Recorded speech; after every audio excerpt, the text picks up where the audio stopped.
Nah, di sini perlu dijelaskan sebagai pemahaman aja bahwa apa yang kita kerjakan selama ini pastinya kita sudah mengalaminya.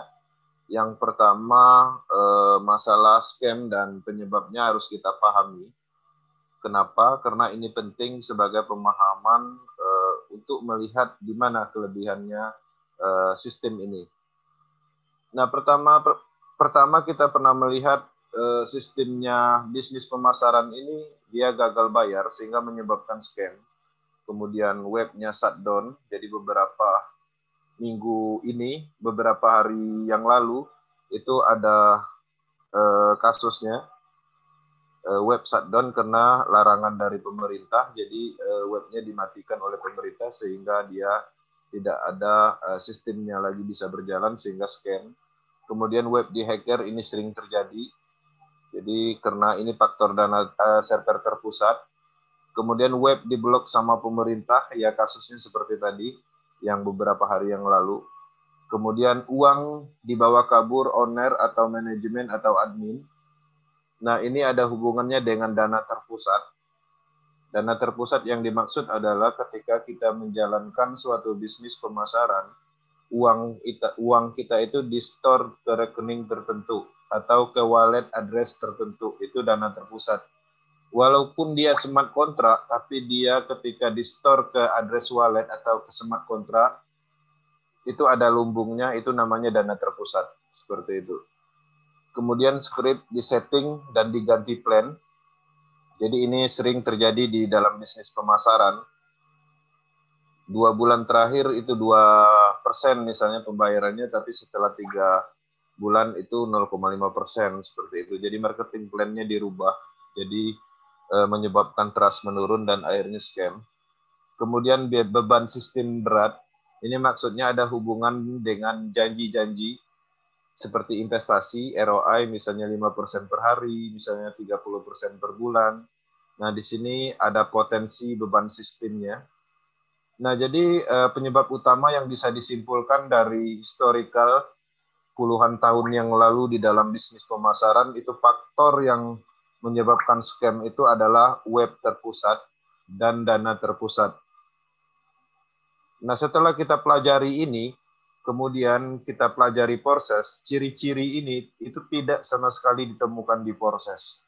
Itulah salah satu keunggulannya kenapa proses digadang-gadangkan, diteriakin bahwa proses anti scam ya, karena memang nggak ada ditemukan alasan-alasan seperti ini, seperti itu.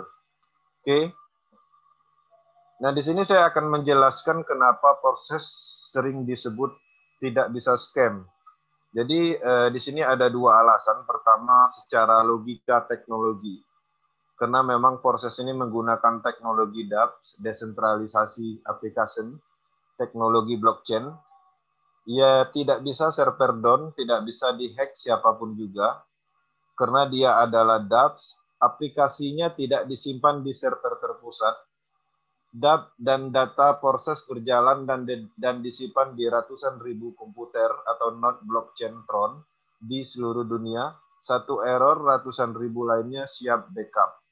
Ya, jadi secara teknologi dia servernya tidak terpusat. Nah, jadi adapun server terpusat ketika bisnis itu dimatikan atau dihack, itu orang gampang menargetkan pusatnya misalnya servernya di mana gitu. Jadi diserang di situ, ketika berhasil masuk otomatis dia akan shutdown. Ini secara teknologi kalau diproses itu lebih unggul karena memang historical blockchain yang terbukti di blockchain-nya Bitcoin itu sampai saat ini memang belum bisa dimatikan. Ya, nggak bisa dihentikan. Nah, itulah teknologi yang dipakai oleh proses. Kemudian, secara logika sistem, diproses tanpa beban sistem, karena memang bukan binari atau matahari berkelanjutan. Kalau binari, itu biasanya bentuknya nanti akan jadi piramid. Ya, jadi dari mulai titik pertama ke atas, kemudian turun-turun sampai bawah, dia membesar kakinya. Sehingga beban sistem tercipta di situ. Kalau diproses, dia matriks sistem terputus. Ada yang memutusnya, itu ada program reinvest itu. dia akan mereset kembali dan kosong kembali, jadi tidak bersambung. Jadi ketika kita membeli slot, program kita itu bentuknya binari, tapi tidak berkelanjutan, seperti itu. Nah, jadi antara si A dan si B, antara downline dan upline, itu bisa jadi dia terpisah nanti strukturnya. Jadi dia random, jadi nggak ada hubungannya. Ketika kita join di proses, itu adalah bisnis masing-masing, seperti itu. Hanya program yang menentukan kapan dapatnya dan kapan kita nggak dapat, seperti itu. Contohnya, misalnya kita rekrut si A. Ketika si A membeli slot, itu belum tentu kita bisa menentukan apakah kita dapat atau enggak. Hanya program yang bisa menentukan. Kalau di X3-nya terkena di re-entry, artinya kita tidak dapat. Ketika di X4-nya terkena di level pertama, artinya kita tidak dapat. Tapi ketika X4-nya dilimpahkan di program level 2-nya, artinya kita dapat. Nah, jadi di situ tidak bisa kita yang menentukan, tapi program. Seperti itu. Nah, jadi ini masuk akal. Secara logika sistemnya memang dia bukan binari atau piramid, seperti itu ya. Kemudian di proses tidak ada profit ROI. Profit ROI ini adalah janji. Misalnya 1%, 2%. Nah, itulah yang dimaksud dengan sistem ROI atau profit investasi, seperti itu. Nah, dari sini jelas bahwa proses bukan investasi. Di proses itu hanya potensi yang kita dapat, tapi potensi itu terbukti. Bisa dibuktikan dengan ribuan ID yang sudah berhasil, seperti itu. Nah, jadi kalau potensi itu hanya omong kosong, semuanya kita bisa cek. Karena kita bisa masuk ke semua ID, kita bisa login, bahkan melihat transaksi hariannya di Tron Wallet, di Tron Scan-nya pun kita bisa, seperti itu. Nah, jadi potensinya itu bisa dibuktikan by data. Nah, jadi jelas proses, kemudian dia sudah menggunakan teknologi DApp, teknologi blockchain, yang dipakai Bitcoin, Ethereum, Tron, dan sejenisnya. Jadi dia sudah menggunakan teknologi sejenis Bitcoin, cuman dia bedanya smart contract, bukan cryptocurrency, seperti itu. Oke, next. Nah, jadi ini ada beberapa pertanyaan yang pada umumnya sering ditanyakan sama orang, yang paling sering ditemukan, makanya kita rangkum di sini. Nah, jadi di sini banyak yang menganggap bahwa proses ini MLM. Nah, perlu diketahui, perbedaannya adalah ketika proses ini dijalankan, dia memiliki sistem yang adil untuk semua member. Ya, jadi kalau di MLM, dia sistemnya tidak adil. Kenapa? Karena dia hanya menguntungkan yang di atas. Jadi sistemnya bersambung, ya ada hubungannya dengan binary system dengan matrix system, seperti itu. Kemudian tidak menawarkan janji yang tidak masuk akal. Jadi di proses tidak ada janji yang tidak masuk akal. Ketika kita kerjakan proses, kita maksimalkan, itu jelas hasilnya sesuai dengan pemahaman dan kerja keras kita. Tapi kalau di MLM, itu dia biasanya menjanjikan yang tidak pasti atau menjual mimpi, seperti itu. Nah, jadi hal-hal yang tidak pasti itu biasanya dijanjikan. Kalau di proses tidak. Kemudian tidak ada target yang harus dicapai. Jadi di proses ini kita fleksibel. Kita join hari ini, kemudian mau istirahat dulu seminggu, nggak masalah, karena dia akunnya masih ada. Nggak akan di-banned, karena dia bukan sistem konsep lama. Nah, jadi misalnya kita join proses, jalanin 1 minggu, udah profit, kemudian mau coba bisnis yang lain, oke silakan, karena dia memang fleksibel. Nggak ada istilah banned akun dan segala macam, karena memang sudah menggunakan teknologi, dan tidak bisa diganggu-gugat. Jadi ketika kita join proses, ya fleksibel jadinya. Jadi tidak ada target. Beda dengan multi level atau MLM. Proses berjalan di atas blockchain yang akan terus berjalan atau hidup. Jadi selama internet masih ada, dia program proses itu tetap ada. Seperti itu. Kalau di MLM itu biasanya dia tidak bertahan lama karena dia mempunyai teknologi yang biasa atau server terpusat, yang mana di sana ada namanya domain kontrak, seperti itu. Ketika ini biasanya itu jarang bertahan lama. Ya adapun ya 2 tahun udah oke, seperti itu. Oke, di sini ada juga yang sering menganggap proses ini adalah Ponzi. Nah, di sini saya akan jelaskan perbedaannya secara garis besarnya aja. Jadi proses ini modal sesuai dengan penghasilan. Jadi maksudnya ketika kita modalnya kecil, 1 slot, artinya limpahan yang kita dapatkan senilai itu juga. Jadi sesuai dengan modal yang kita keluarkan. Tapi kalau ngambil 15 slot, itu beda hasilnya dengan kita ngambil 2 slot. Nah, kalau di Ponzi itu biasanya modalnya kecil, tapi untungnya besar. Seperti itu. Kemudian keuntungan yang ditentukan oleh kerja keras dan tim. Jadi keuntungan ditentukan oleh kerja keras, ya, pemahaman, kemudian tim, kuatnya tim, itu diproses. Kalau di Ponzi, dia menjanjikan keuntungan tetap per bulan. Ini persentase ya, 30% per bulan, 60% per bulan, tapi belum tentu. Itu nyampe 3 bulan ya, seperti itu biasanya. Kemudian, proses tidak mengelola dana Anda dan 100% transparan. Di proses itu tidak ada dana yang dikelola, murni crowdfunding system, tapi sifatnya sangat transparan. Jadi nggak ada development mengambil sedikit pun dari dana yang masuk seperti itu, murni untuk komunitas itu sendiri. Jadi crowdfunding system yang sudah berjalan 100% transparan. Nah, kalau di Ponzi itu dana diatur perusahaan, tidak jelas alirannya. Jadi kalau di Ponzi itu biasanya dia bercerita tentang suatu konsep real business, dana itu dijalankan di bisnis, seperti itu. Kemudian ketika kita join, dananya masuk ke rekening perusahaan, tapi dana itu nggak jelas diputarnya kemana, karena memang tidak ada transparansinya. Ya, dia bisa aja bilang misalnya untuk bangun hotel, tapi tidak bisa dibuktikan 100%. Seperti itu. Kemudian sistemnya adil, menguntungkan semua member.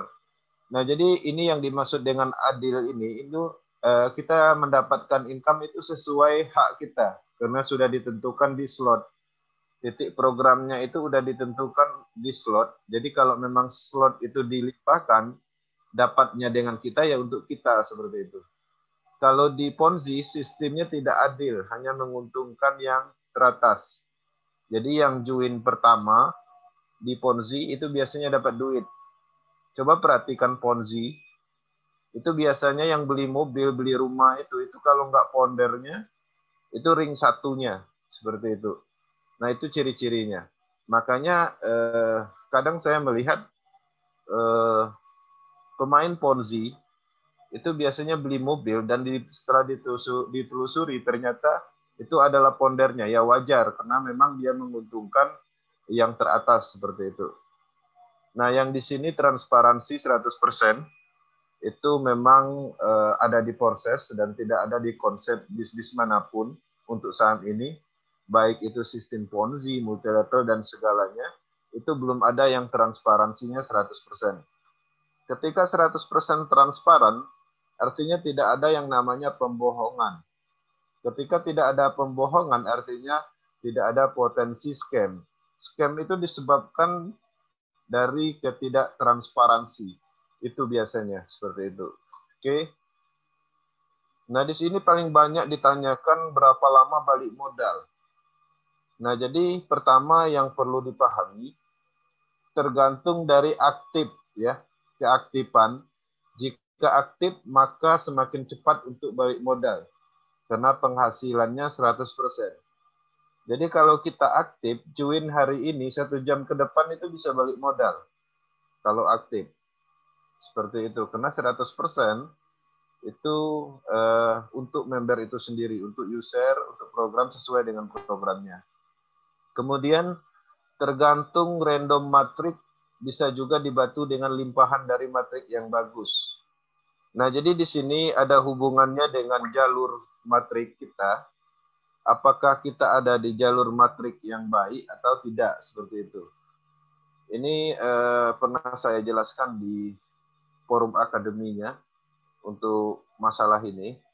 Jadi memang di proses ini ada matrik yang bagus dan ada juga matrik yang sepi.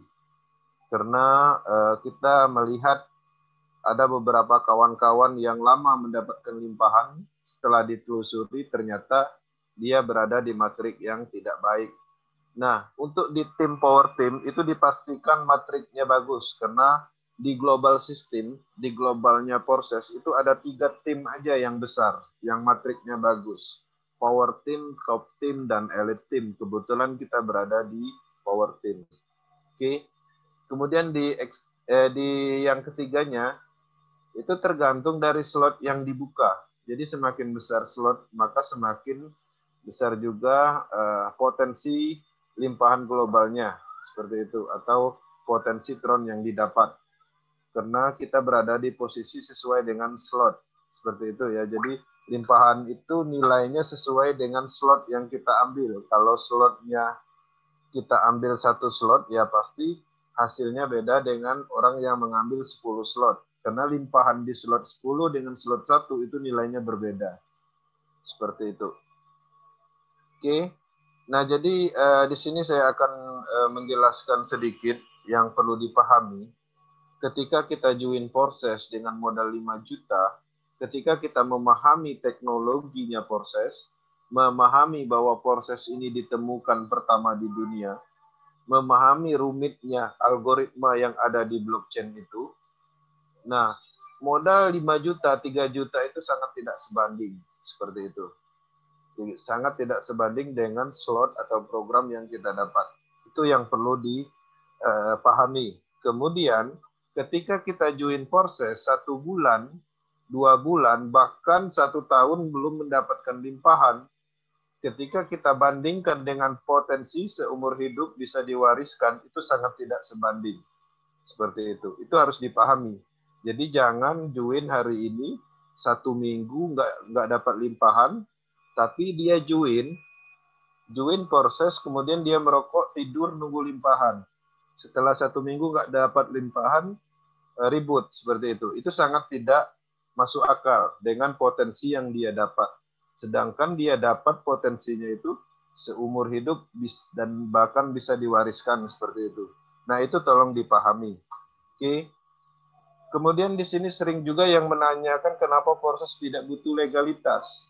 Nah, pemahamannya sama seperti yang dijelaskan oleh Bang Agus, bahwa proses ini tidak butuh yang namanya izin beredar, karena dia sudah tidak ada yang bisa mengontrol. Dia bebas mau masuk ke negara mana aja, ke siapa aja, karena dia sifatnya desentralisasi. Dia sudah menggunakan teknologi blockchain.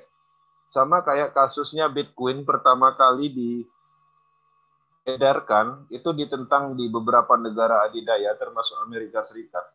Amerika Serikat dia menciptakan teknologi juga untuk memberhentikan peredaran Bitcoin, tapi ternyata nggak bisa. Karena memang teknologi blockchain sampai saat ini belum bisa dihentikan. Nah, teknologi inilah yang dipakai proses. Jadi tidak ada, dia sifatnya independen, tidak ada kontrol siapapun. Makanya dia tidak perlu ada perusahaan, tidak perlu ada legalitas, tidak perlu ada kantor, karena dia berjalan di node komputer jaringan internet seluruh dunia. Oke, nah garis besarnya proses ini, sebenarnya proses ini bukan investasi, itu yang paling penting. Proses ini adalah platform crowdfunding yang memungkinkan member untuk mendapatkan Tron, di mana Tron tersebut adalah mata uang digital yang sudah memiliki nilai yang baik dan dapat dijadikan sebagai aset yang berharga. Ya, itu kesimpulannya dari proses ini. Jadi proses bukan investasi. Proses ini adalah platform crowdfunding. Cuman platform crowdfundingnya ini sudah menggunakan teknologi, bukan crowdfunding biasa. Crowdfunding biasa itu misalnya arisan kayak gitu. Nah, itu crowdfunding juga, tapi dia masih biasa aja sebelum menggunakan teknologi, masih dikontrol oleh moderatornya atau adminnya, seperti itu. Nah, jadi ini yang paling penting, proses adalah platform crowdfunding ya pertama di dunia yang sudah menggunakan teknologi blockchain. Oke, sekian. Terima kasih penjelasannya. Lebih dan kurang saya mohon maaf jika ada penjelasan yang kurang baik atau tidak bisa diterima. Dan terima kasih waktunya yang bersedia menunggu sampai selesai. Untuk selanjutnya saya serahkan kembali ke Bang Aris untuk melanjutkan ke sesi berikutnya. Oke.